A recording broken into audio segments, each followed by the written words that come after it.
ठाकूर कोकणशाहीच्या दिवसभराच्या बातम्या या विशेष बुलेटिन मध्ये आपल्या सर्वांचं स्वागत करते।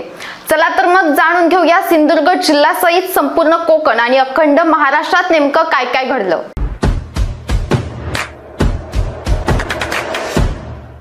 राज्यात पुढील 4 ते 5 दिवस मुसळधार पावसाची शक्यता हवामान विभागाने वर्तवली आहे। भारतीय हवामान विभागाच्या अंदाजानुसार सातारा आणि सिंधुदुर्ग या जिल्ह्यांमध्ये मुसळधार पावसाची शक्यता आहे।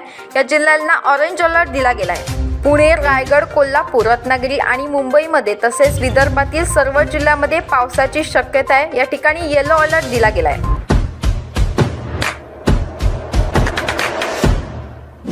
मंगळवारी साजरा झालेला महसूल दिन व 1 ऑगस्ट पासून सुरू झालेल्या महसूल सप्ताहानिमित्त नागरिकांच्या सेवेसाठी महसूल यंत्रणा सतर्क काम करेल।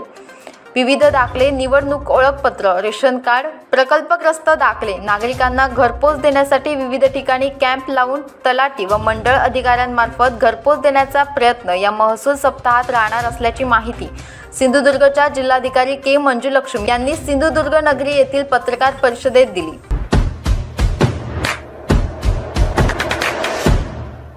सावंतवाडी शहरासह तालुक्यात होत असलेल्या चोऱ्या, घरफोड्यांबाबत पोलिसांनी तात्काळ कारवाई करून चोरट्यांचा बंदोबस्त करावा। तसेच मनसेने मागणी केल्याप्रमाणे अद्यापही परप्रांतीयांच्या नोंदी ठेवण्यात आलेल्या नाहीत, यावर कार्यवाही व्हावी अशी मागणी सावंतवाडी महाराष्ट्र नवनिर्माण सेनेच्या वतीने सावंतवाडी पोलिसांकडे मंगळवारी निवेदनाद्वारे करण्यात आली।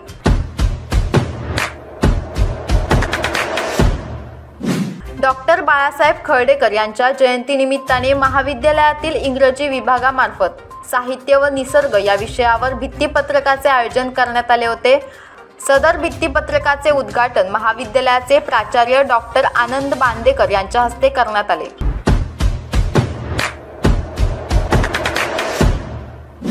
ओटवणे गावातील खंडित वीज समस्येसह गावाला वीज पुरवठा करणाऱ्या नवीन वीज वाहिनीच्या प्रलंबित कामाबाबत अनेक वेळा लक्ष वेधूनही कोणतीही कार्यवाही करण्यात आली नाही।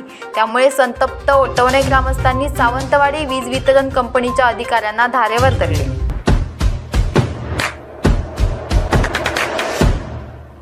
याबरोबरच कोकणशाहीच्या दिवसभराच्या बातम्यांमध्ये इथेच थांबतोय, पण तुम्ही मात्र दिवसभराचे अपडेट्स आणि ताज्या घडामोडी जाणून घेण्यासाठी कोकणशाहीचं YouTube चॅनल सबस्क्राइब करा, फेसबुक पेज लाईक करा आणि Instagram पेजला फॉलो करायला विसरू नका।